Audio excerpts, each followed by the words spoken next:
Стечајните работници од општина Кочани на денешната средба во салата на мултикултурниот центар, на која присуствуваше и Лилијана Георгиевска, лидер на стечајните работници, расправаа за донесувањето на законот за стечајни работници, кој е во собраниска процедура.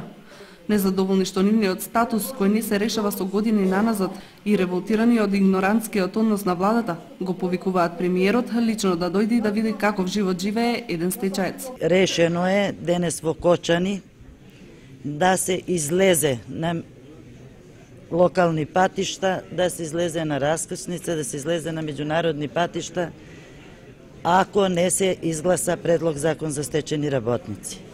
Нас не интересира што е со политика. Нас не интересира дали опозиција внатре или не. Ако сака премиер, како што го донесе буџет без опозиција, така може и по кратка постапка, значи да ги обештети стечени работници. Зато еве една порука. Да се обештети подхитно, по кратку постапку стечени работници, иначе ќе се сретнем со порегиозне мерки, како што реков, со блокирање на регионални и на меѓународни автопатишта.